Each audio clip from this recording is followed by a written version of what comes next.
What's up, y'all? It's Marshall Lee, Donkey Drop Projects. I got a guitar, and I don't know how to play it. That's not even a chord. This is. Let's see. This is the C chord. Doesn't really sound that good, though. What's up, Sideburns? How you doing, man? You're on TikTok again? Sweet. So we probably will have some people in here. And I don't know what this show is going to be about, but we're going to hang out, have some fun, all that stuff. You should come on, Sideburns. You can come on if you want, man. Let me know. So what have you guys been up to today? I'm looking over at my chord sheet over there. It's taped to my comic boxes.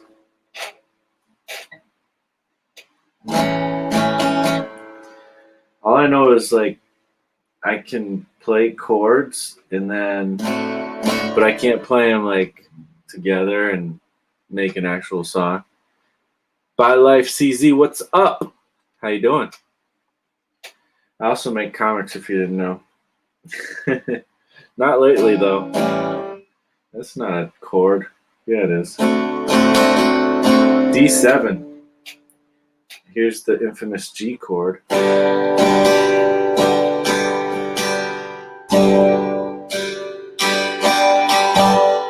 Ariba Rashid, how you doing? I'm gonna put this down. I don't know what I'm doing with the guitar. I like this little pick. It's like super flexible. Wow. It's like really thin. Because when I try to play guitar, like the pick always falls out of my hand. So that's why I have this kind of pick. And speaking about nose pickers, Peter Palmiati. What's up, dude? Tiny, man. How you doing? Here, so I won't be boring you. Doing good. That looks like a whole lot of retro right there. It's a whole lot of retro. It's one of the awesome pages of retro that I'm working on. Yeah. Where are you at with it? When's it coming out? That's not what I'm asking. I'm asking what page are you on at the moment? It's page 9, but I'm sort of jumping around a little bit.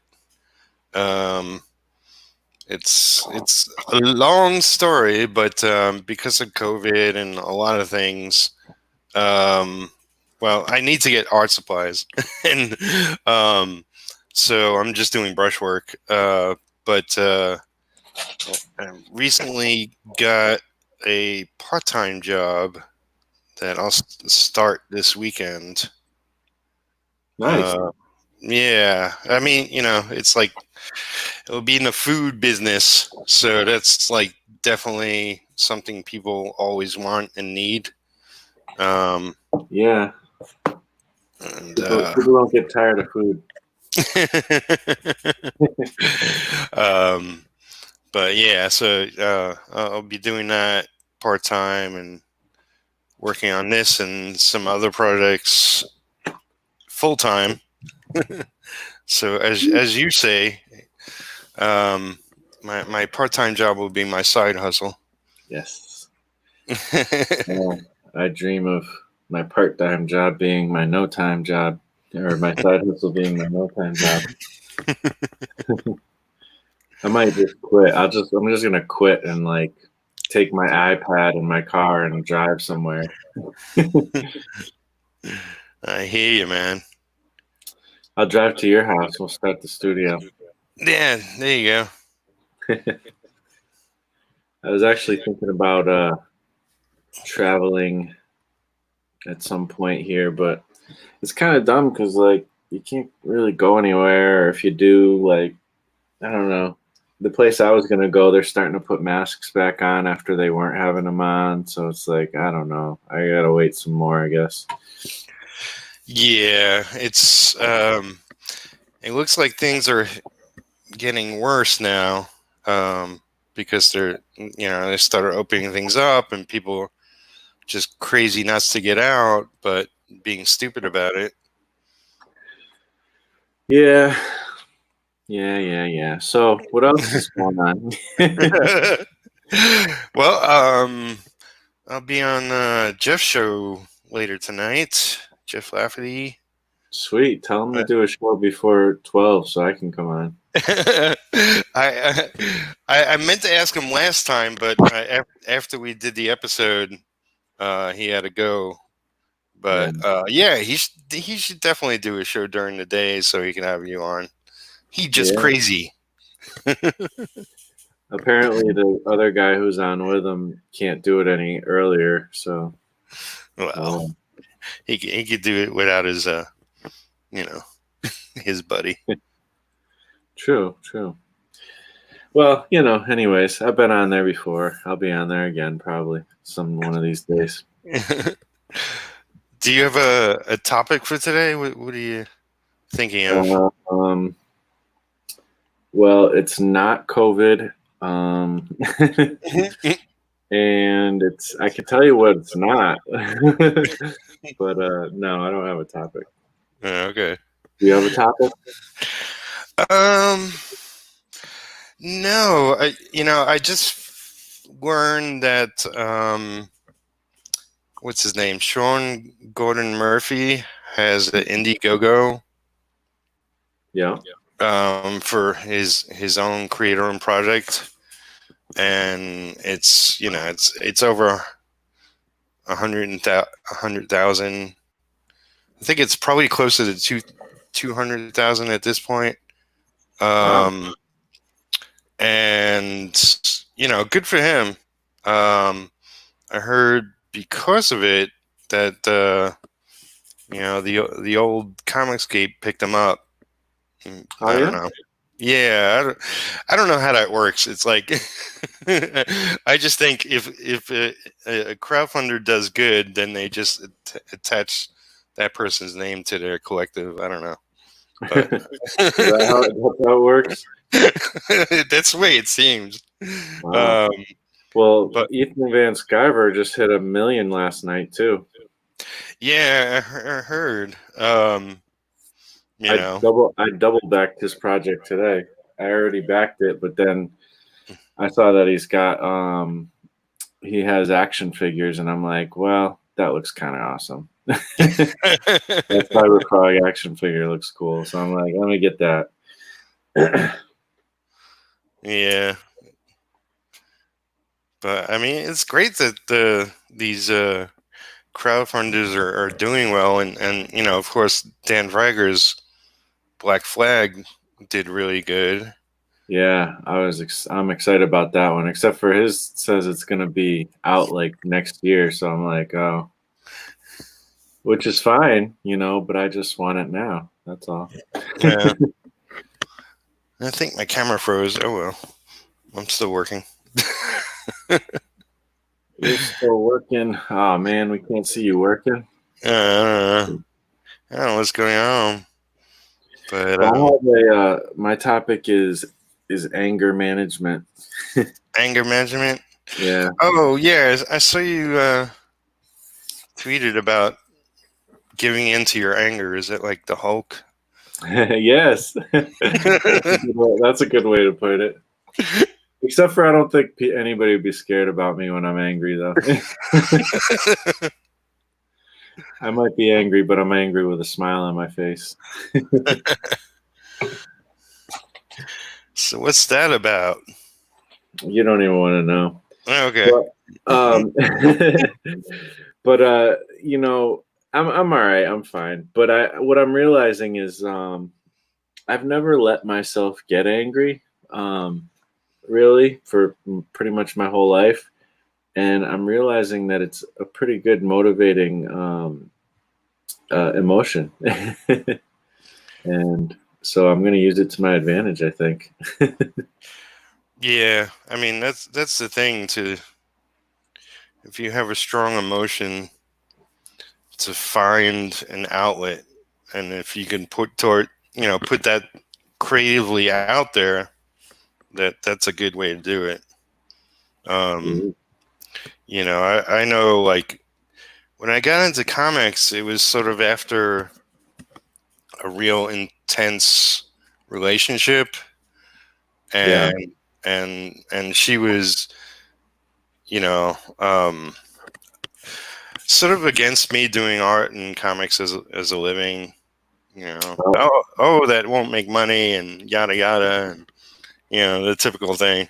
Um, and I just used that. I was like, I'll show you. yeah. That's definitely a thing. I was listening to or watching the kayfabe with Rob Liefeld on it the other day, and he's like, anytime somebody slights me, like that's the best thing. Like you, you slight me, and I'm gonna do something awesome because I'm gonna be like, exactly what you said. I'll show you. Yeah, I thought that was kind of cool. Yeah, I mean, it never works like if you try to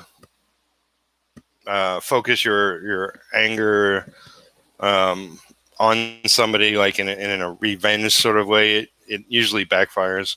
So you might as well like you know use it towards creativity or something.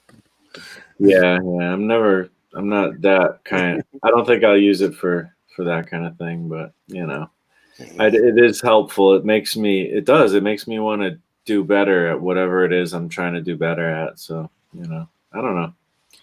It's positive for me, I think, so far. Well, that's a good thing. Yeah, we'll see. We'll see how it goes. Sideburns uses anger. This is Mr. Dan, our buddy Dan. He says anger motivates me in a good way. That's awesome, dude. Absolutely. And Fogbreaker's in here. What's up, Fogbreaker? You got to break on in over here. You got the link. I gave you the link. He said he was going to maybe come in, so we'll see. Oh We'll yeah. see if we can put the kitties to bed and come hang out. That'd be cool. And let's see, we got By Life CZ. Yeah, I know you make comics. You inspired me in making comics. That's awesome. I'm glad I was able to inspire you. And I hope your comic making is going well. For sure. Yeah. So yeah, I don't know, man. My comic making is not going well, to be honest. Oh. I shouldn't tell you this because you're like my collaborator, but um, It's fine. Hey, I mean, I I'm need more just anger in my life so I can make more comics. I'm just happy to know like currently that my friends are healthy and doing okay. Yeah, So I totally understand. I mean, like these past few months have been a roller coaster emotionally, and for everybody. It seems. that's true. That's true. Um, I had my own things going on, and I was sort of seeing somebody, and it doesn't seem to be working out, so I gave up on it. Yeah, Um, and it was like during a time where you can't like travel, like you were saying before, and she's not living in town. It was like kind of stupid to to to see where it was going, but your heart says what your heart says, but it's just like after a time, it's like, oh, okay, this isn't really working out. Um, so I was dealing with that, but I've been back on YouTube recently, um, and sort of taking a little break, but just want to adjust to the new schedule, and I'll be back next week. Um, but yeah, just like I want to get retro done. I want to get, I'm working on a graphic novel. I'm working on the next issue of Hawk in New York. Um, nice.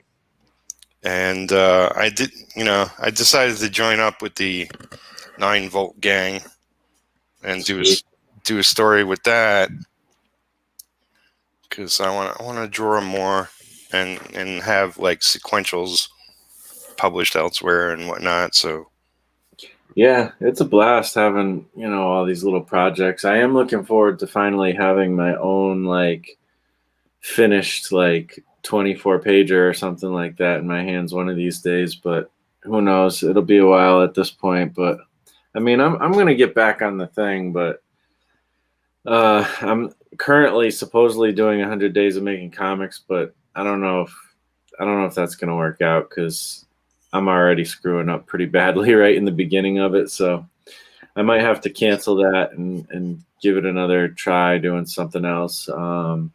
It's just things aren't flowing just yet, but I really want them to, and um, I'm trying. I want to treat it like my job.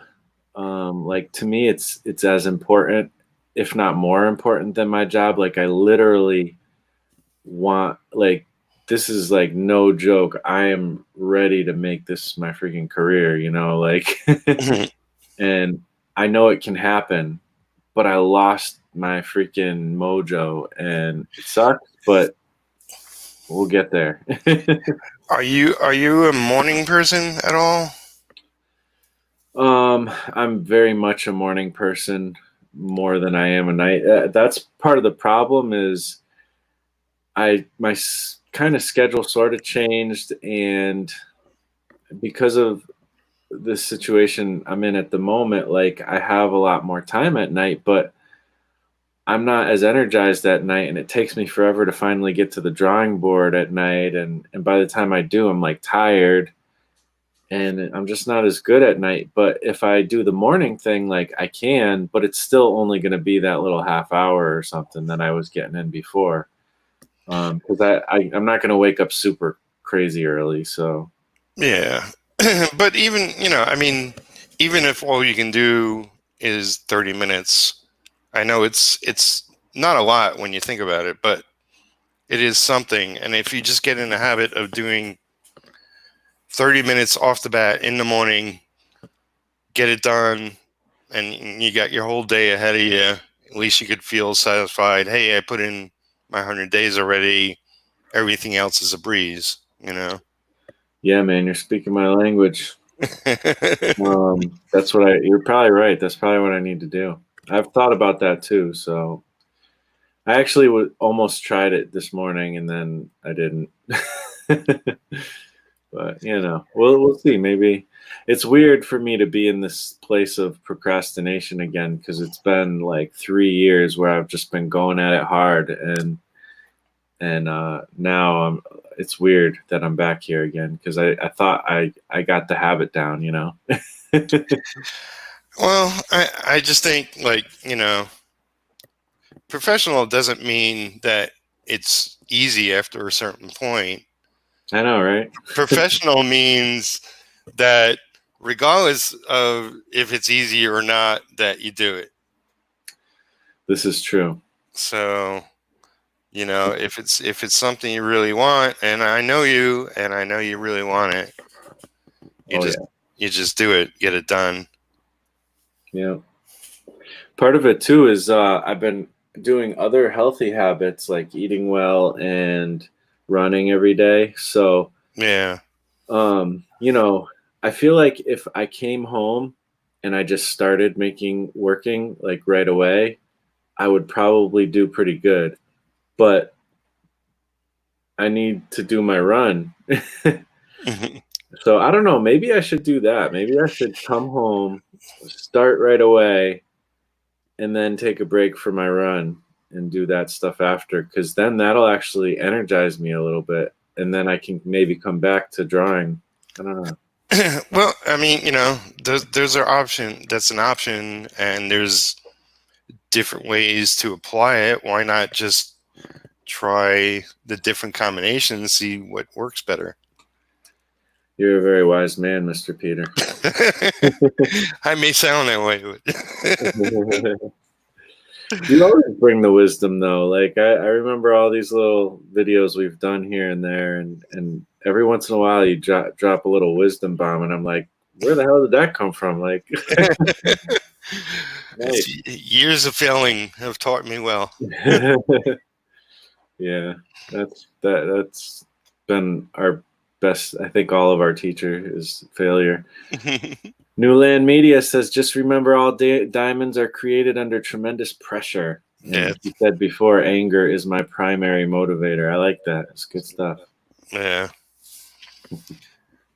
Well, it's definitely a strong motivator. After a while, you just really have to carry yourself where you want to go. It's not good to be angry all the time. Yeah. Hey, did you ever end up going to visit? I think you did, right? You were able to go visit your family, right? How'd that go? Yeah, yeah. And it's extremely fortunate that I did at that time. Yeah. So yeah, back in January, for those that don't know, I went to visit my family. Essentially, I have three older brothers. Jimmy Palmiotti, who's in comics, is one of them.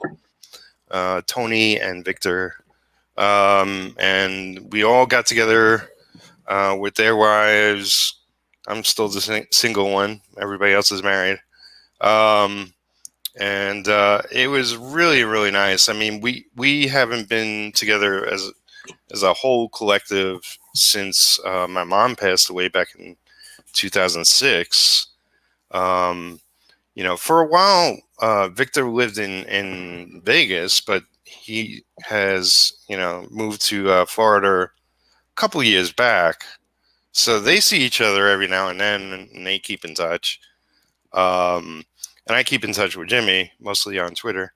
Um, but yeah, in person, we haven't been together in a long, long time. So it was great to see everybody and see how everybody's doing and connect. And most of the time, I spent it, I stayed at Jimmy's place, his home. And, Amanda was there, Amanda Connor, for those that don't know, as his wife. And she was on a deadline. He also had things going on, but most of the time it was me and Jimmy spending most of the time together. It was like 3.5 days, three nights, and a little more. And, it was just like old times because, I mean, we grew up very close to each other. We're like a year and a half in age apart. And we love comics and we love movies and, have a lot of likes and interests together. And, yeah, it's just like we picked up where we were and we just hung out and talked and we went to see a movie and, just had a really good time. It was Yeah. great. It was great. That is awesome. Yeah.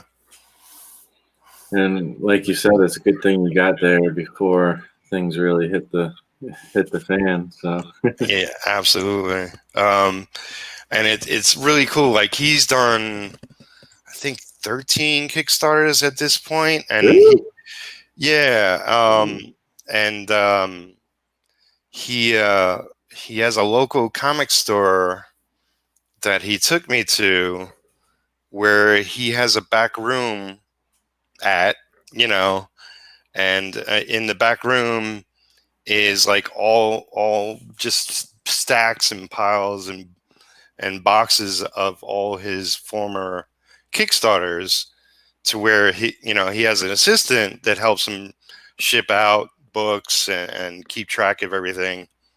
So that was pretty amazing. It was like, that's genius. Like to have a lair in the back of a comic store where all your books are at. that's really cool. So he owns that store or no? No, it's just I mean, he became friends with the people that work there, and um, him and Amanda do signings there, and whatnot. Gotcha. Yeah. So we have a new opponent here. Uh-oh. What's up, Mr. y'all? Cloudbreaker Studios. Charged up. What's going on? How you doing, Jason? Not too bad. Not too bad. How y'all doing? Good. I like Good, the good. backdrop there. Oh man, my wife got this for my birthday. Nice. Awesome. It was like we just made a whole little studio. Like we just took Sunday and just kind of put it all together, man. It looks great, man. So makes That's me feel like so $1 cool. million bucks when I'm trying to draw. Happy birthday, man. Hey, appreciate it, man. 40. Yeah. 40. Wow. The big First- 4-0. First celebrated birthday in my life. Like it kind of stunk that like we were under the whole, social distancing. I couldn't really have friends over, but it was like one of my friends got a ton of wrestlers to make like a YouTube, like a video message for my birthday. And that was pretty awesome. Like I've gotten a lot of different stuff. Like, I don't know. I'm happy, man. Like, That's it's cool. like all things considered, I'm in a good spot finally, so I'm happy. So, but no, man, like anger does work as long as it's placed properly. I have evidence of both in my life, but you're better than bad anger, and so who really worries about it with Marshall? Like Marshall's awesome. So I know. I tried to do a rant video the other day, and I like smiled through the whole thing. It didn't work. but you know what it is? Like it feels good like when we finally get pissed off. And it's like when we get pissed off, like we can't help but to have a smile creep across our face because it's not who we are. It's just like the surface. Like it's like those gross ostrich eggs that people eat. And you gotta break through the surface and then you open it up. And I feel like, oh, I ain't eating this. Like, you know what I mean? Like you go through the work and it's like, oh, this is not who I am. But I can be mad for a minute. So no, man, like it doesn't define us, but it can help us. It can help us define ourselves, I guess, if that makes any sense. Yeah. For sure, man. Yeah. What's what are you working on today? You working on some 9-volt stuff? Are you working on your own thing? There's something cooking for 9-volt, but I'm also trying to get back into my ransom note stuff. Like I'm trying to I'm always into it, but I'm just trying to get more serious about it. So I'm just kind of doing some thumbnails for a story for that I don't know if it's okay for the 9-volt, but I'm gonna go with it because I got something else that's gonna work in the 9-volt, I think. But this is one of those things that I have to do it the way it's existing, and it might have a little bit too much, bloody in it for a 9-volt, but we'll see. Yeah, it's kind of weird. I think a lot of people are having a little bit of trouble like wrapping their heads around what like how to really approach it. It's a pulp theme, novel type theme or whatever. And I don't know, like have you been having a hard time with that or? Actually, no, because in its early baby stages, Ransom Notes is a pulp book. It's got one theme, but it's a bunch of different stories from a bunch of different snapshots of a bunch of different angles of the same thing. So I kind of had a grasp on it, and it was like I ended up getting off work on Friday early, and nobody was home, and so me and Ronnie do the review, like the horror reviews now. So we've been doing Calder. What's going on, man? This guy does trivia on Sundays on Facebook, and he's local up here, but he kills. And his logos get the chef's kiss. Mwah. Because I made them. But Nice. Welcome to the chat, buddy. yeah, he's a solid dude. He's been a good friend quickly for me. So, but man, like I came home and I just watched Twilight Zone. I just put it on Netflix and I just let it go. And I'm saying, this is what you need for pulp. Yes, Pulp Fiction does it, but Pulp Fiction is kind of like a caricature of pulp. Pulp doesn't Yeah. have to be, greasy, grimy.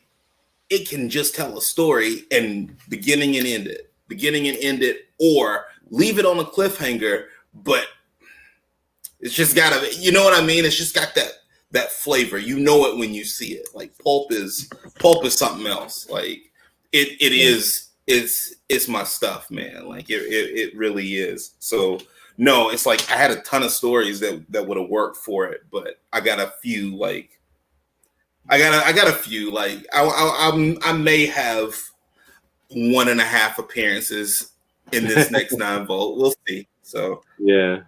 Well, I think it's kind of weird because pulp, like it's almost like we're treating it like a genre, but it's not a real. It's like a genre that's all genres to a certain extent. right, exactly. Yeah. Yeah. Yeah, I mean, you can tell a really quick war story, and it fits pulp, or a detective story, or this or that. Like, there's a lot of different angles you can go about, and I think that's kind of the problem sometimes, especially with us creatives, is that you get stuck because it's very easy for us to overthink, and it's very easy for us to like overqualify something, and then we end up like checking out because we can't nail it down. But pulp is a short story, like you might want to leave the capes at home if you like for good pulp, like leave the capes at home, but you can still have a suit. Like Elliot Ness is a superhero to me, and he's like in and of himself, like he's a pretty solid pulp character, because he chased Al Capone forever. But every crime he stopped was not him versus Al Capone directly. So, like, you can go, but it's like I said, it's also like it's hard to nail it down if you overthink it, and you can overthink it in the first inning real quick. Yeah, for sure. How are you approaching it, Peter? What's your story about? I mean, like Fogbreaker says, like pulp, it could be everything. I mean, it could be Indiana Jones. It could be King Kong. Those I consider pulp too. Yeah. But I'm doing very like detective story. But it's a retired detective.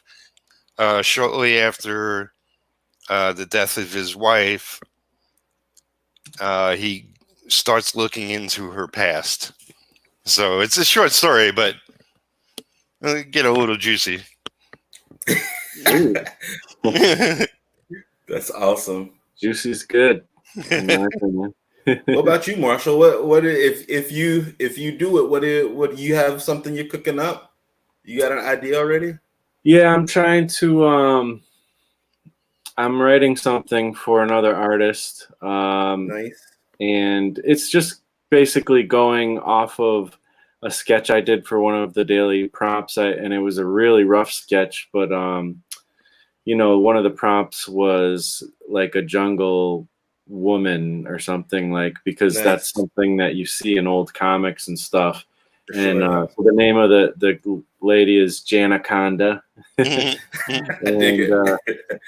we don't know. I haven't really done much else besides showing the person the sketch of it, and he's down with it, and I gotta write something. So you want to hear something funny? When that movie Anaconda came out,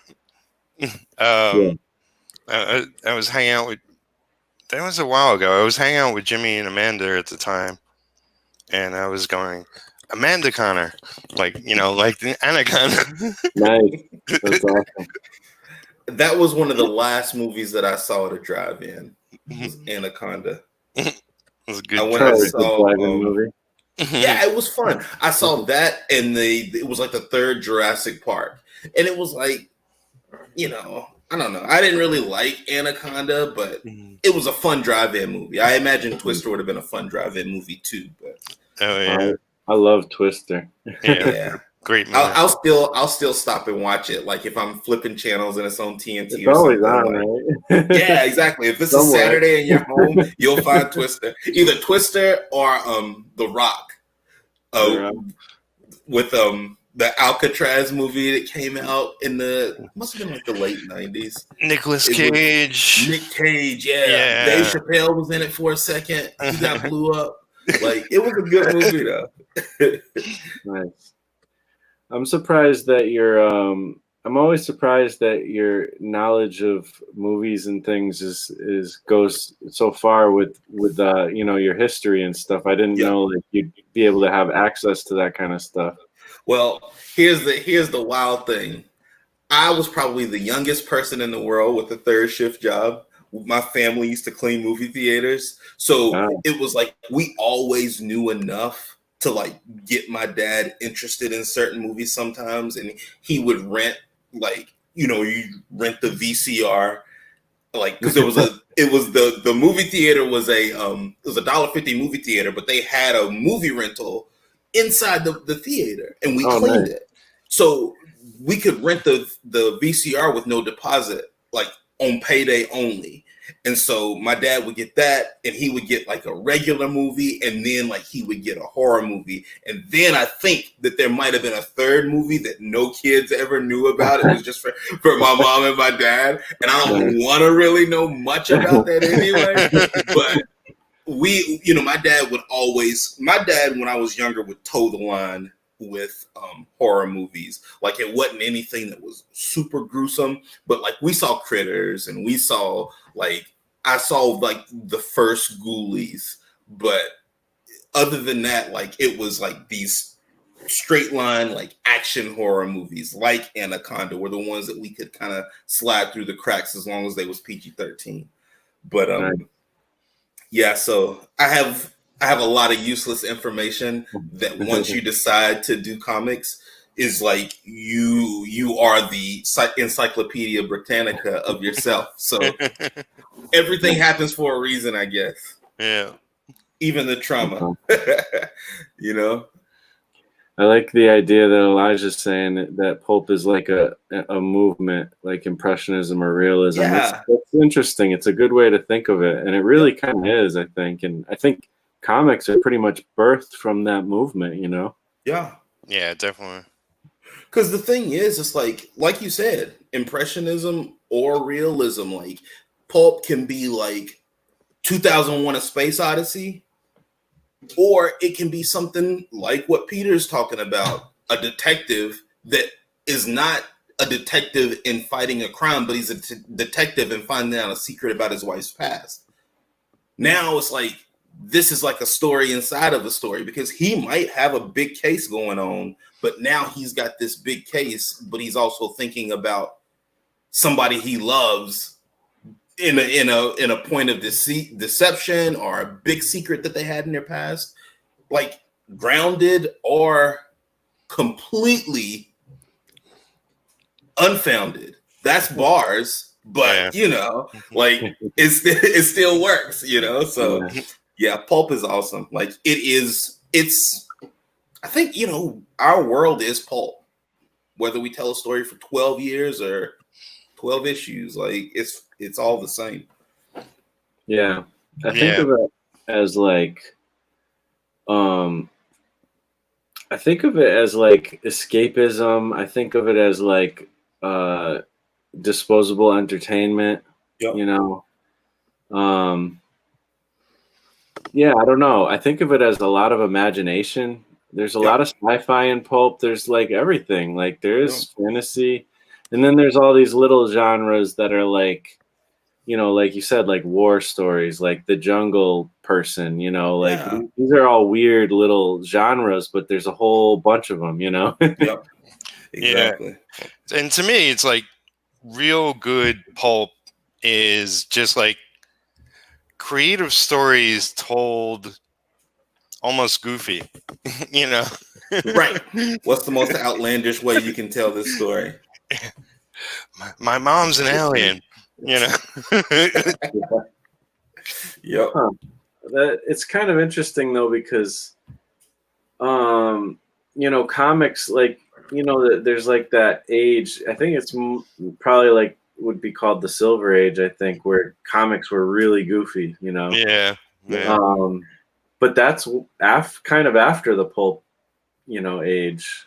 comics really are kind of after the pulp age, even though they're kind of part of it too.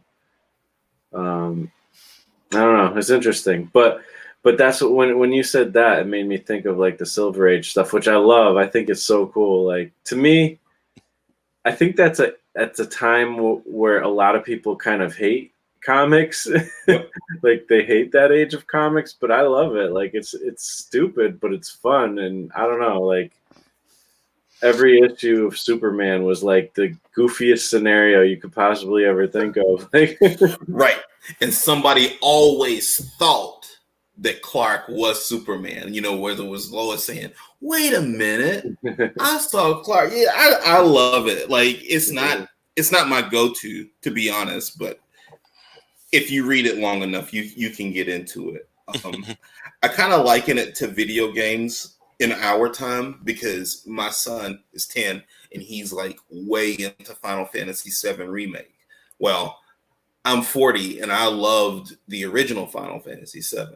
And I think about that now, and I wonder if he could have enjoyed the story as much without the graphics that we have now. You know what I mean? Like, I enjoy both of them, but it's like, would somebody who reads Batman Metal enjoy 1940s detective comics? Yeah. It's like everything is just kind of judged up to 6,000 now. So what do you like? Yeah. It is weird. I mean, I don't know. Yeah, it kind of goes into the fixing the comic industry talk, but like, that's what we're doing though, Marshall. Like, we took that over. Yeah, we took over fixing it, because it's like we just want to tell cool stories. Yeah, as far as the creation side of it, I think you're right. I wish there was a way to get more people reading it, like, and I know the answers, but the answers are really hard to do, which is getting the comics everywhere like it used to be, in all the different stores, the gas stations, wherever wherever people go, that's where comics need to be, and I think somebody said it recently is like, I think it was in the Rob Liefeld interview or something, is like, you don't, I don't know, like, you just don't see the comics everywhere like you used to. And even now, comics, even at the price they are, which I don't love the price, but they are still a cheap entryway, to some fun distraction, Yeah, it's way cheaper than a movie ticket, even if you get 3 or 4 issues. Yeah. Yeah, even paperbacks cost a lot more than they did like 10 years ago or whatever. Yeah. Like, comics are still cheap. It's just that, like, stores are less of a thing and online is more of a thing. So it makes it harder to get it out there. But I think it's possible. Like, a friend of mine who's a truck driver is, I know he doesn't have the money to do it, but he's interested in, like, distributing comics and possibly starting up something. And I think that's the way to go. Like, we need somebody to take the reins with money in their pocket and sort of like, like, I know, like, DC is doing their own thing now and broke away from Diamond. But independent comics needs to have their own, like, distributor maybe. And I think, creating comic book stores that are independent comic focused would be an awesome thing. That'd be awesome. Yeah, because, like, it would be, because, I'm from New York and I know a lot of great stores that were back in the day in New York. And it's about having the people working there know what's on their shelves. and Yeah. they could talk up the individual books. Because, you know, somebody who likes comics goes into the comic store and they see Marvel comics, they see DC comics, they don't see anything else. And so that's what they buy, you know. But if you tell them, hey, check out this title, it's about a girl who adopts an alien and moves to a different country and, you know, like, whatever the case. I would dig, you know, like what if you staffed a comic book store like you would staff a department store? Like you had like this person that was totally knowledgeable in what you had on the shelf for superhero comics. That was there, you know, you might have an overview of everything, but this is your specialist. And then this is your specialist on slice of life comics. And this is your specialist on, you know, other stuff. Like, you know what I mean? Like, like you can engage people. Like, it's very hard for me, like in the beginnings, like my son now is getting into it, but like it was hard for me to like find things that he wanted in a comic book store, because it was like, okay, like let's check out this Cartoon Network licensed Teen Titans Go book. I can never really bridge the gap to Teen Titans from this. So you know what I mean? Like you only get a piece of the puzzle, or I can just let you watch Teen Titans at home and we can draw it. I would love to see more of like a guerrilla approach to our side. You know, like, yeah, you guys have the big buildings, you guys have the movies, like, but we do pop-up cons. Not anything huge, but just, you know, 3 or 4 folks and a table and a backdrop and some music playing, and we have our own panel on our comic books if you're interested, and you can buy our stuff. Just all right there. You ain't got to pay admission. Just let me tell you about my stuff. And also, while you're here, these guys are from down the road, you know, a couple of miles, like Marshall's in Connecticut. I'm in Maine. You know, check out Marshall stuff. If y'all are ever in Connecticut, this is his stuff. And I think he might have something like this planned to do soon. And if you knew me, this is not, y'all know what I mean, but it's like people need to be touched again. Like we've been so pinned down. It's like people need to be touched, and not through a TV screen. And like we need to get out and we need to give somebody a fist pump and then put a comic book in their hand. Yeah. And you know, it's like the JWs did the door-to-door stuff, and I'm not really saying that. But sometimes you do have to fight fire with fire, because we do have something to say, and we do have stories that are as good as your favorite movies today. So, and you never know who you'll run into that way. Like think about all the people who used to, you know, sit in a coffee shop and play their guitar, and the right person hears it and it changes their life. Man, I know that if I could expose my stories to the right people, I have something that's as good as anything that exists. I'm not saying it's better, but it's as viable of entertainment as anything that's in a comic book store today. I know Marshall, look at the 9-volt. Like all those stories are solid. Like all those stories are like worth talking about. And so we count. And we count for a lot. Like we count, and our licensing is not $68 gajillion. Like we just want people to read our stories. We can get to the other stuff later. And that's the person who needs to be at the top. It's somebody who's not saying, now let's make it a movie. Nope. Make this genre as relevant as it should be, because this is your electronic disconnect. Read a comic book. Yeah. Well, I think the thing is I think you're right. I like how you're talking about like kind of sharing almost the love of it, and like it's, you know, what we're doing is valid and viable and attractive and interesting and something worth checking out. Yeah. I definitely like that. I agree with that. And I think that the other piece of it is just how to get the awareness out there. There's a lot of different ways nowadays, and it's a challenge, but I think I definitely think it's very possible. That's why I'm so excited about like embarking on this like as a career, because I know once I get things going, it can really get going. And I think we have a great opportunity to share our stories for free.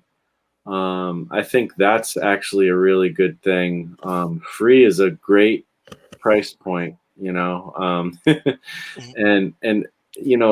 to get somebody to read, like, to me, that's worth whatever. Like, to just get somebody to read the comic and is huge. And if you can make that comic the best comic you can possibly make, where you're hitting them with some juicy stuff, as Peter was saying, and you're hitting them with some like, some emotion and some excitement and things like that, like, it's gonna hook them and they're gonna want more and more and more, and you can keep giving them some free stuff, but and eventually there'll be something that you sell that they'll also want as well. There's a lot of opportunity for that. I honestly, I think that is a big part of it. I mean, back in the days, you might get a few dollars for lunch or something, or whatever it is that, however you could find money, and you could go to a store and get a candy bar and 3 comics for $1. Like, like this isn't when I was a kid, but this is how it used to be. Right. And it's like, that's a lot different. Like, money, it inflated too much. I mean, $3.50 is too much for a kid. A lot of times, it's okay. Well, now I have to think about whether I'm going to get that, or maybe I'll save up for a video game, or Pokemon cards, or who knows what. And there's a lot more to distract, but there's no reason why kids couldn't get into comics again too, though. It's still just as entertaining as it used to be. I'll say this, like, if you love video games and you buy this game or that game, and like this, for me, like, I used to be into video games. I'm not so much currently, but you don't know the creators behind it. Right. Like with comics, a lot of us are on YouTube or on Facebook or, around the internet, talking about what we're doing, showing off what we're doing, talking about the process, talking about what goes into it. You get to follow along our journey, our ups and downs. And if we, put out something and it gets, becomes a hit, gets successful, you could be along for that journey and say to your friends, hey, I knew him when he was just a YouTuber. Right. That's awesome. Yeah. And these people we talked earlier about, these crazy Kickstarters that are going on, Right. Was it Brian Michael Bendis? Is that his name? Brian Michael Bendis? Is it Brian? I can't think. Now I forget. But Murphy. Yeah. Gordon Murphy. Yeah. I don't freaking know. There's I know they're popular creators right now. I don't, I'm not super familiar with them though. But he's doing a Kickstarter, and again, we talked about Ethan Van Sciver, $1 million last night. That's just crazy. That's bananas. But like, those people, they built that up already. They had the great, Dan Fraga, all these people, like, there's a reason why they got there. We're not gonna be there yet. We have to, like you said, the guerrilla marketing. We have to be like getting this stuff. Like, we have a lot of opportunity because we can kind of move easier than some of the bigger entities. Yeah, we're swift. We're not bulky. But at the same time, what I think we have to do is make it really exciting. Like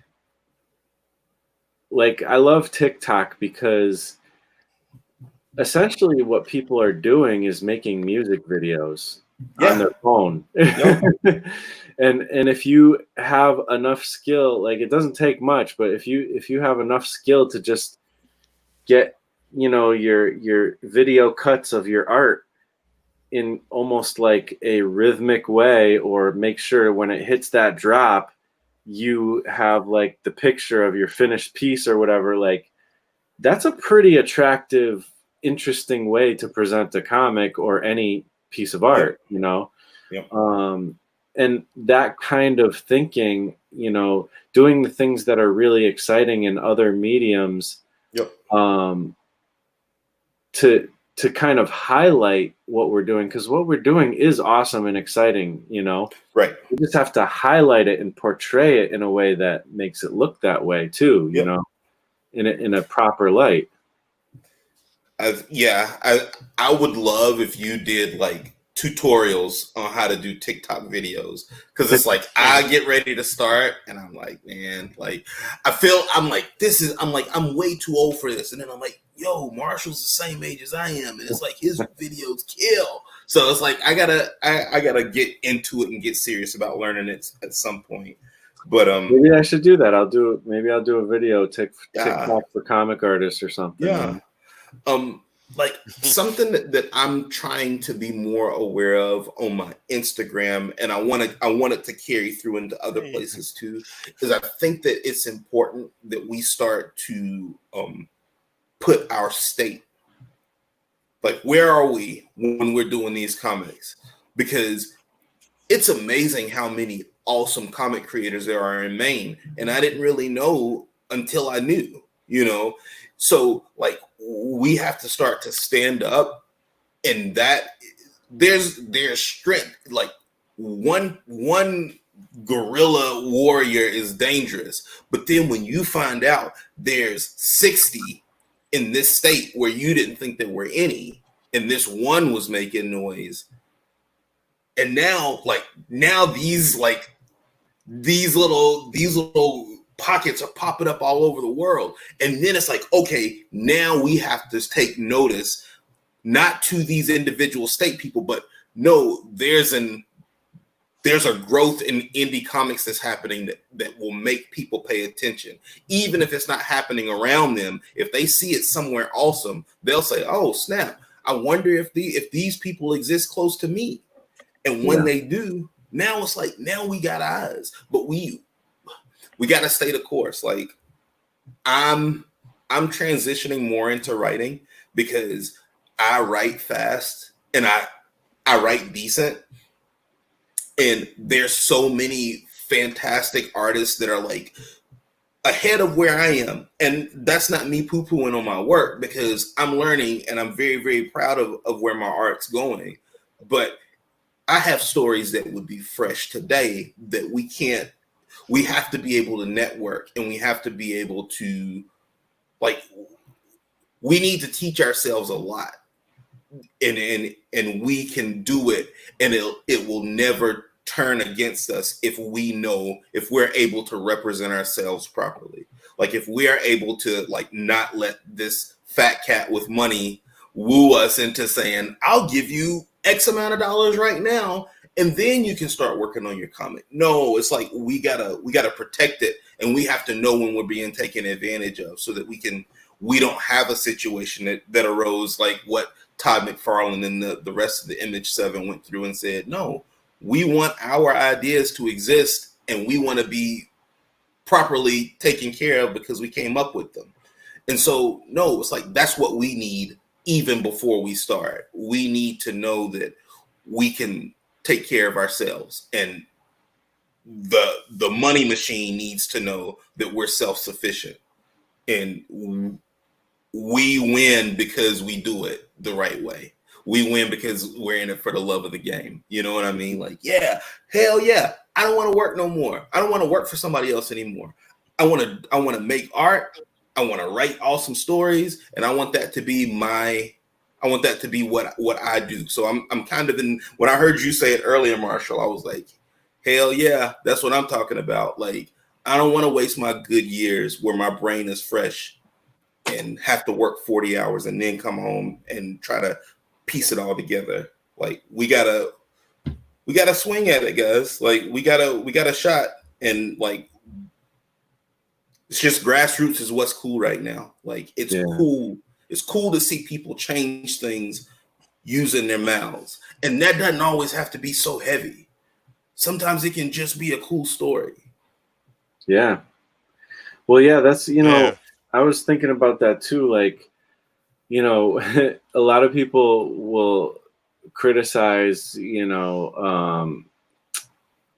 like Extreme Studios, back in the days when they first started, and a lot of the Image stuff, or even just whatever comics of that time, and the stories and how kind of weak a lot of times they were.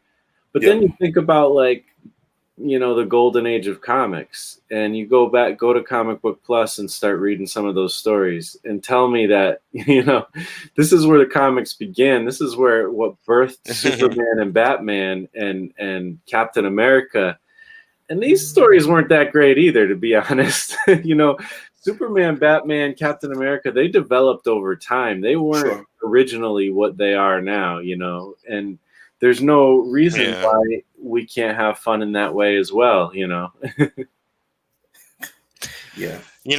Definitely, like, when Image started, they were a bunch of kids, and they worked for other people, and that's sort of one skill, to work for somebody and do, turn in work that's professional and done on time and all that.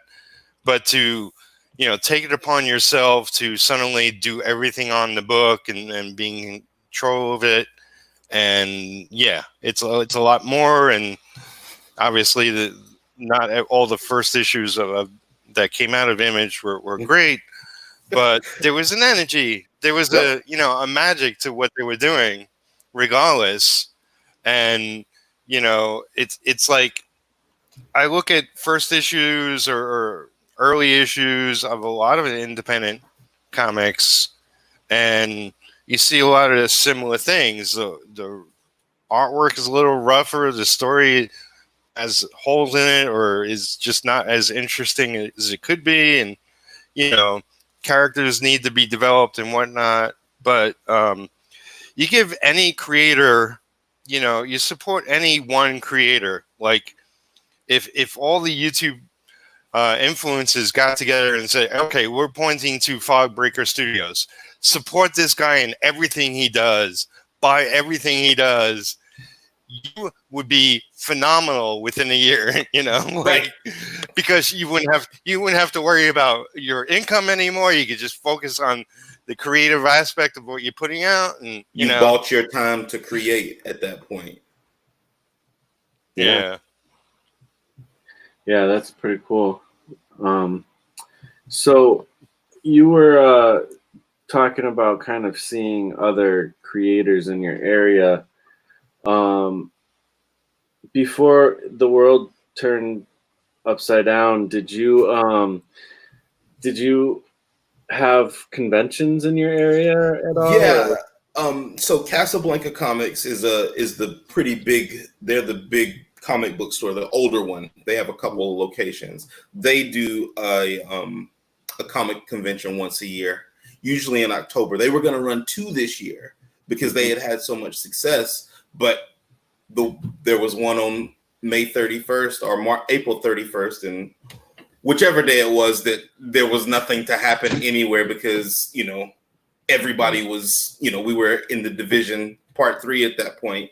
So but there's also it was a local thing that I went to last May called Maine Comics and Art Festival, and it was in the library. It was super small, but I met the writer for Gunning for Hits. It was an Image book, like with David Bowie was one of the characters in it, and I got to pick his brain for a bit. And there were so many. It was like strictly New England guys. I think there was one person there that wasn't from New England, but it was so inspiring to like not only know that there were so many people who were doing comics at every level, like super professional to, you know, printing them at home like I do. And so and like some of them even like do little workshops on the weekends at their own libraries. Like, to, you know, it's like there's one in Boston I wanted to go to, but I never got a chance to. But no, it's like it's super inspiring to know that like it's happening with us, yes, and with the Discord, like that's been like instrumental in a lot of my work. But there's people around you that you haven't met yet that are hustling the same way we are, you know, making studios in their houses and scraping up pennies and buying a decent printer so they can print their stuff at home, which I would say is I think that's probably like one of the better investments that we can make, as you know, is like print out a couple at home and mail them out instead of trying to worry about getting like a kablam where you got to make this big huge order. But yeah, that's a good point. I mean, think of not to ramble off because I'm a rambly guy tonight apparently. No, you're always a rambling man, but I like that. That's what's good for the show. But you know, Peter Seckler, man, I always bring him up, but like what you're saying is I mean, it didn't take him long to be kind of a superstar in the Discord, you know. Yeah. And it's because he just made comics, printed them, and sent them to people. Like that's amazing. Like, yeah, we probably should all be doing that, you know. Wow. Even if you make a comic, if you made like a proper comic, like do a freaking ash can version of it and send it away to people for free. Like, yeah, you know. If you love the rough one, I'm getting ready to produce one. Boom. Like that's a dope little Kickstarter ad there, you know? Yeah. Yeah, it's pretty cool. There's so many things we can do. I think social media, we just all, I think, underestimate the crap out of it too. Even I do, and a lot of people, you know, it doesn't matter. Like the opportunity is way beyond what we realize, you know. Yep. And a lot of us tend to want to ignore social media. You know, we're like, social media. You know, I think a lot of us kind of think of it that way. And even me, like I try to get on top of it, and even I haven't been, well, my situation right now is different, but you know, it's just because I'm going through something tough. But you know, that being said, like as gung-ho as I have been about it, even I'm not doing enough, you know. Right. There's so much I could do, you know. Yeah. So I don't know. I want to get on that, whatever that routine is that makes me do that. I want to do that. And I love the fact that we have a community going, because, you know, I can throughout the whole time be like, yo, check out Fogbreaker Studios, check out Peter Palmiotti, check out what Peter's doing, Peter Seckler's doing, whoever, you know, Shell Presto. Like, I love being able to kind of lift, like, do my part in raising all ships. You know what I mean? Like, yeah. But you have, like, and that's what's cool is this time last year, I was like trying to like laser focus just to talk myself into finishing a round of the hundreds. And now, flash forward now, I'm like really like making moves and like studying angles to see when can I quit my job that is good enough that I'm capable of buying a house. Like, when can I quit this job and do my real job? Because I understand what you mean by side hustle now. You know what I mean? Like, you've always said that, but it's like now when I'm at work, I'm like, man, like this is like lettuce and tomato on my cheeseburger. Like it's kind of just in my way. Like, I'm here for the meat and the cheese. Like, so that's what I want. And so, no, and that's all because we've been able to throw things in the Discord, and sometimes you get critiqued and it's constructive. And sometimes people just give your picture a thumbs up and you're like, oh, okay, well, I'm doing it, you know. And it was like me and Robert Ogre and Bear for so long at the beginning kind of held each other up because we all like had real life happening. But because somebody might throw a message in the Discord or throw a message to each other in a text, we're like, okay, well, I'm going to go home and cut my 30 minutes in somewhere, you know, put the kids in bed, do 30 minutes, even if you don't feel like it, you know, draw some panels on a page. And once you start, you know, sometimes you don't want to start, you know, but once you start, like, you know what you're doing. You can draw, you can write a little bit, like, you know. I know. I was like going on the path of not getting anything done again today, but I don't know. I just was like, let's do a live stream. And now I have Big Wrath right in front of me, and I'm getting a little work done on some panels. There you go. There you go. Yep. There you go. Yep. Kickstarters don't always include money, you know, like sometimes it's like literally a kick in the pants. So yeah, Marshall, like don't feel like what you started didn't make a difference, because it did. And you know, it's not me trying to, you know, praise you because I'm on your channel, but I'd never even wanted to be in a Discord, and I watched one video with you on the disc, and you said I started up a Discord, and man, like it really was like a jetpack, you know, because you know it's like Mike Emirates gave me pointers on a panel that I drew, and I'm like, hell yeah, that's freaking awesome, you know. So it's like just little stuff like that, and like picking up exercises and the work that it takes for like the prompts that go up every day. And like y'all are killing the writer's prompt, and like you can see people that are getting what you're doing in there. Like I don't really have time for like every prompt every day, but I always read through them, even if it's like right before I go to bed and I'm just kind of reading to slow my brain down a little bit.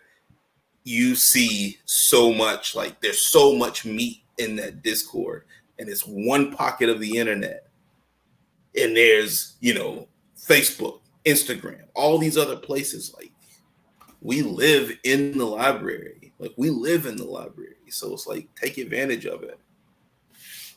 Yeah, absolutely. Let's see. We got Elijah saying, you're paving a super important road for future comic book artists and artists in general. It's super cool to see such passionate people in the art world. Thank you. You know, and I'm sleepy. You know what I mean? Yawned like 4 times in this. I thought that was just because of me. I didn't take it personal, but I just thought I was. No, I'm just tired. What time is it now? It's 9:50. So for me, really for you too. Actually, for all of us, we're all on East Coast. Yeah. So, yeah, Peter, you don't have any conventions near you. You're like out in the woods, aren't you? No, there's conventions. There's like in Louisville and Lexington. Obviously nothing happening right now. Yeah. But there are creators outside of town, definitely. You know, I met kids in town that aspired to work on comics. But it's like, you know, I saw them, then I never saw them again. There used to be a comic store here, now there isn't. So, you know, it's like I got too many friends across the world. It's like I don't care about those in town necessarily. But you know, I'm busy enough. It's like, you know, between just trying to get my work done and connecting with friends and connecting with family, you know, it's like my days are pretty much full. But you know, who knows? I'll probably feel different. Like I'm just renting an apartment. You know, once I move into a house, I'll probably feel a sense of ownership more towards the town I live in. Right. That's what I'm transitioning towards too. Like when I went back to work, I'm like, man, it's super important to have something of yours like when you can, because you don't know what's gonna happen. Like you never know. You just don't. So I want to be a homeowner, and then I can like have a proper studio. But in the meantime, I know what I got to do to get there. What is it? What do you got to do? I got to go back to work. So I went back to work, and so, but you know, I can't stop this, and that's what I was telling a friend of mine. I was actually called her. I was like, I have to do both. I have to take both as seriously. It's like this looks good on paper, and this is what I have to do because this also kind of pays my bills now. But I see the potential in this, and I also see how I feel when I do it. And that's super important too, because I don't always feel like I do when I finish a comic or when I draw an awesome page. I don't feel that way at my job now all the time, which why would you? I mean, work is work. Like, don't get me wrong. Yeah. But if I can do both and be happy and spend more time with my family, that's the job I want. Like, so I'm going to keep applying for that job. Like, I don't know when there's openings, but I'm always, I'm always going to have my resume in their face when that one comes open. And it's always got to keep getting better because, it's the demand is high. So we, you know what I mean? Like, we got to do both. So I got to do both. And we can support each other through it. That's the unsexy answer, but it's exactly what's true. Like, you have to do both. Yep. It's something I tell my kids all the time is like scared, tired, whatever it is, like you can feel all that, but then you got to do it anyway. Yeah. You got to do it anyway. Yeah. Sucks, and sometimes that's just the answer. Because if somebody says, hey, I'll give you $65,000 to stay home, or you can go to work today. What's the catch? If there's no catch on this 65 grand, I'm staying home. But if somebody gives me 65 grand, I'm staying home for the year. Right. But I don't want to go to work, but I got to do it anyway. You got a little headache. You want to buy a house? Yeah. Will your headache go away? Probably. Will you get a house with no money? No. Go to work. Go to work. This is what you do. Comics don't make themselves. Do them anyway, too. Home repairs don't make themselves either. That's the big scary, man. It's like oil, heat, and burst pipes. And I'm like, man. And our furnace, it's like, there's big ticket items that you have to have in a house that you're on the hook for when you buy them. So, yeah. Yep. Yeah, owning a house can be good. And, the good thing is whatever money you put into the house, it's like a forced savings plan. Sure.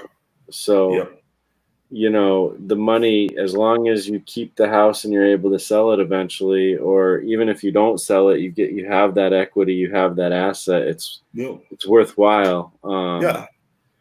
But it is a lot of work. And like you said, the furnace could go, something could go, and that's also part of it.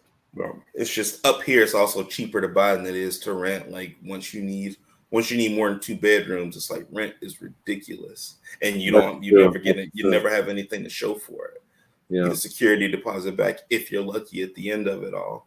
Yeah, so even if you lose $25,000 on a house, you're still getting something a lot more than one month worth of your rent. So yeah, that's a good point. I don't think of that aspect as much because I haven't needed that it's much different everywhere. Yeah. So. Cool. Well, just so y'all know, tomorrow I am also going to be doing a video somewhere around 9:00 with my buddy. How do you say it, Peter? Is it Johannes Wick or Johannes Vick? Johannes Vick. Yeah, Johannes Vick. So my buddy Johannes Vick, obviously Peter knows him as well. Yep. If all goes well, we're gonna have a show tomorrow, and it's gonna be fun. So it'll be on your channel. Cool. Yeah, it'll be on my channel. He's trying to start a channel up too, but I think he's kind of doing this as like a warm up. So Yeah. but he's been on TikTok actually. He's growing pretty good on there. He posts Awesome. a few videos every day. So we got a question for the panel from our buddy Brian CB Smallwood. What's up, dude? Let's see what the question is. Question for the panel. If given the opportunity, what comic pro would you want to collab with and why? Wow, that's a good one. Peter Who's gonna go Palmiotti. first? I would like to collab with Peter Palmiotti. Yeah, Awesome. that guy Marshall Lee. Who you want to go first, Fogbreaker? It looks like you got somebody on the tip of your tongue. I love Todd McFarlane. Like, I don't really know if anything that I do like would fit with his style, but I feel like I could try to make it. I feel like I would force it in there if I had opportunity. But no, it's like I'm happy to work with any awesome artist, and it's like what does pro mean exactly? You know, it's like I got something potentially cooking with Aaron Guzman, Monkey Wrench in the Discord, and I think that we could do something really, really cool. And like with his skill, like I'm pleased as punch to even like that we could even have a conversation about working together. So yeah, he's a great artist. He did the cover for the 9-bit anthology, and it came out really awesome. Yeah, like I'm lucky to work with any of these guys that that we get to talk about. Like, look at what this guy's got going on in the middle here. Like, if I could do one of those, I would blow it up and I would put it on Instagram and Facebook and Twitter and everything. Like, this stuff is awesome. So yeah, man, like I'm happy to work with anybody in all reality. I like that though, Todd McFarlane. That would be fun. Yeah, that would be awesome. CB or Brian, I'm gonna pitch that question back to you too. So after we answer, I'm hoping to see yours in the chat. So Peter, what about you? Who do you want to? Who's your dream person to work with? You've already worked with some comic pros, but who's your dream person? Yeah. I mean, there's so many, and it's pretty much the more new artists I see work of, it's like, oh man, that guy's amazing. Love to work with that guy. But I've been thinking, like, along the image lines of, like, there was a kind of style to a lot of them, and I really loved that work that they were producing. So I would be happy to work with any of them. I mean, I would kill to work with Mark Silvestri. Yeah. I would even work with Rob Liefeld. I know some people laugh at that, but Not me. I would dig working on his pages. Just like, or collaborating on something. Anybody who's freaking enthusiastic about comics and the project they're working on, essentially, at the end of the day, keeps you up at night working. Right, exactly. Yeah, for sure. I love Rob. I'd love to work with him, I guess, but I would want to, like, I don't know. I don't know if he'd get past one issue is the problem, because that's what he tends to do.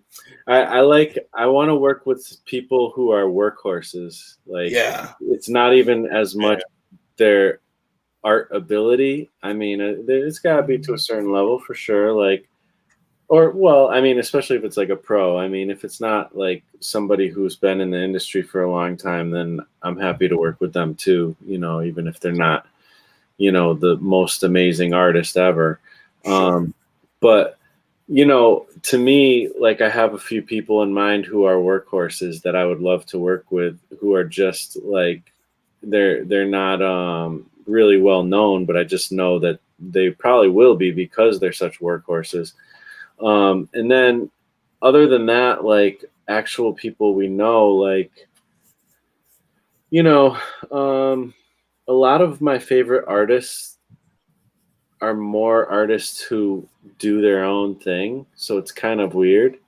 But like, I mean, I love Ed Piskor of kayfabe fame, and the other guy is cool too for sure. But I don't remember his name. I'm bad at names sometimes. This guy right here, James Stocco, he's pretty damn amazing. He does these crazy detailed look at art. that. That is awesome. He's done Nice. he's done Godzilla. He's done so many projects. He's pretty amazing. Corey, what's his name? Corey Lewis, one of my favorite. He did this anthology, his own anthology, Sun Bakery. But again, he's done Shark Knife. He's done all his things. He does kind of by himself. Wonton Soup. I don't remember if that was him or James Stocco now that I'm thinking about it. But who else is there? There's a bunch of people like that I'd love to work with. But I really enjoy working with my friends though. Like, we've built such a cool community, and it's just fun working with my friends. I mean, I've even talked about working with Brian and stuff, who's asking the question. Yep. A lot of people. I'd love to work with Teresa Del Pilar. And Yep. she's even said she wanted to work with me at one point. It's Nice. like, but we're both too busy, is the thing. We're working on whatever we're working on. But like, I love her art style. Like, I think it would be fun, Yeah. I mean, I'm already working with, we've kind of got it started. Mike Emirates. I mean, we haven't really done much. We just talked, but, Yep. there's a project kind of in the works with that. I mean, Nice. I would have Mike Emmerich draw all my scripts if I could. Absolutely. Yeah. The dude is amazing. Yeah.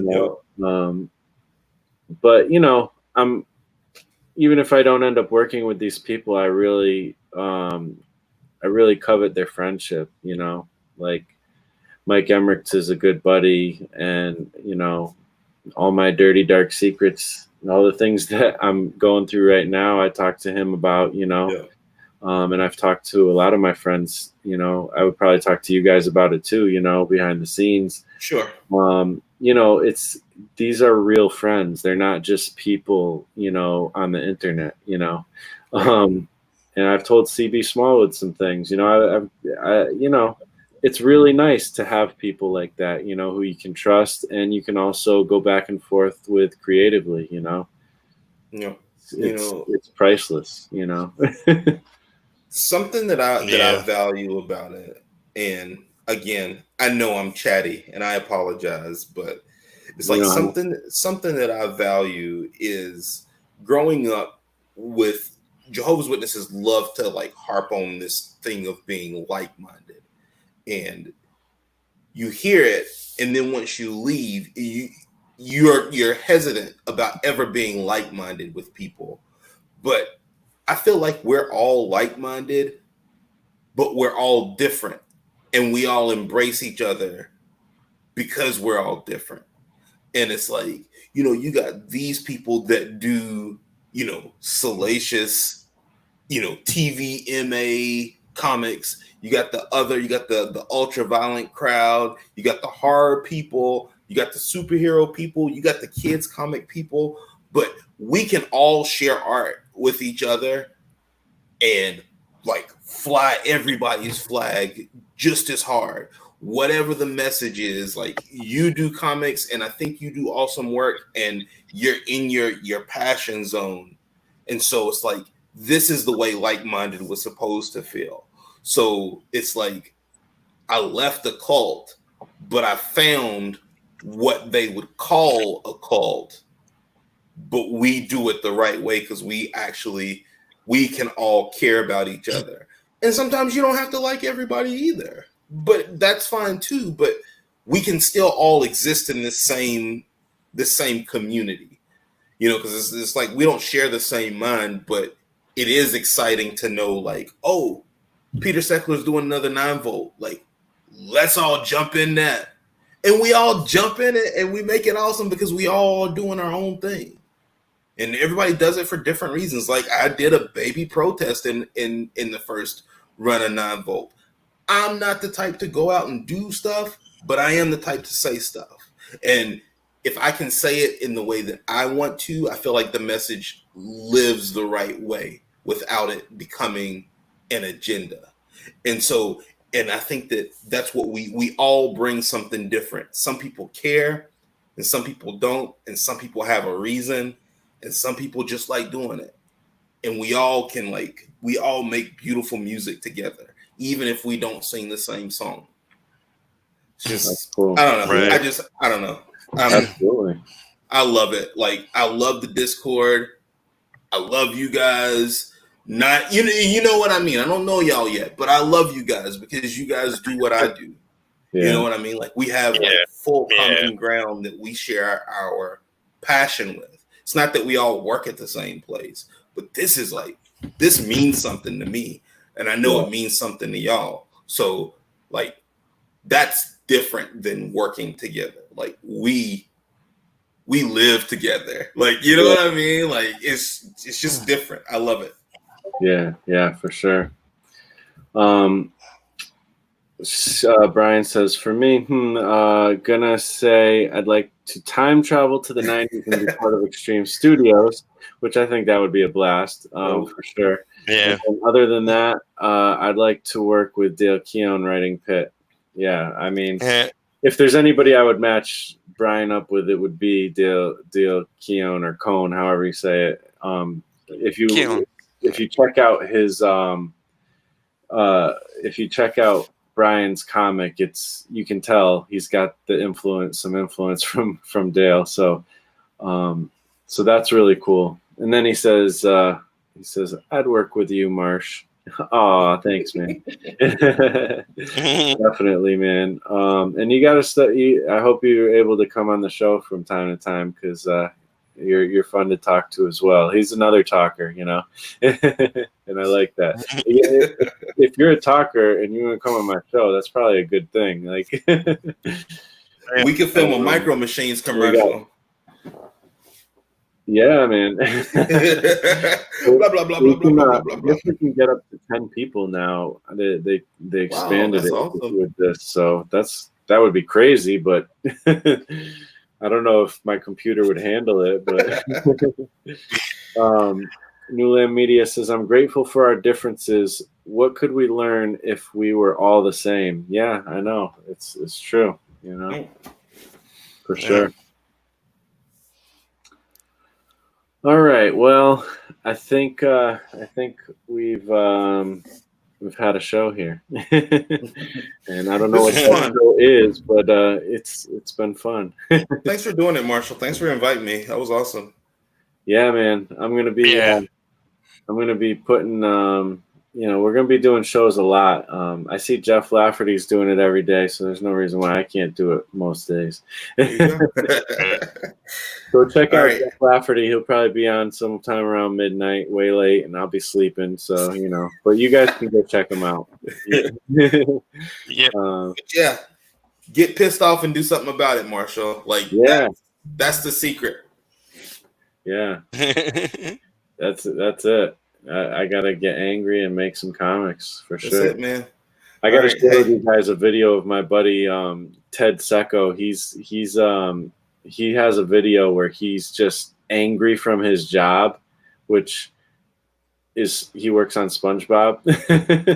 But that day for whatever reason he was and he's like I think he's like in his shed or something, and he's making comics and he's just throwing ink on the page and he's like these whatever, and by the end of like 10 minutes he has a comic page and you're like, okay, yeah, that's awesome.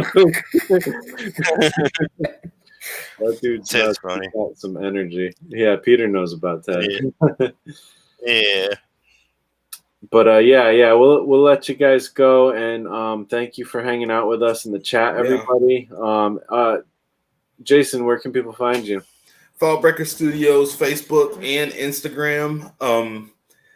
I'm hopefully gonna have a website soon, but right now I'm totally fine just to live on Facebook and Instagram. I'm more active on Instagram than anything else. So Fallbreaker Studios there, also the Discord.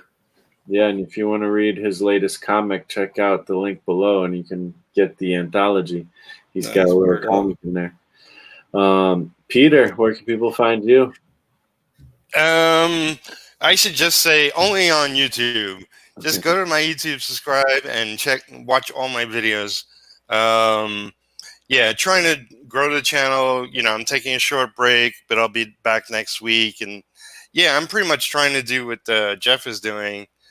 You know, I've been wanting to come back to YouTube for a long time, and finally got around to it. And it's encouraging to see others doing it at the same time, and just like hang out and chatting and working on my comic. And it's always a great time. And you know, I have guests on too, and it's always great to meet new people doing what I do. Absolutely. I may try to do the YouTube thing one day, so I can talk on my own channel and leave y'all alone. Please don't leave us alone. But I would like to see that for sure. And you guys know where to find me. DonkeyJawProjects.com, Marsh Comics on Twitter and TikTok. And yeah, shout out to Ann Raub. Thanks for hanging out, and thanks. I'm glad you're inspired. We're inspired by seeing you in the chat as well. So, but with that, we will get going. You guys all rock, and we will talk to you tomorrow. Got another show tomorrow. So be good, guys. Take care. It's retro waving.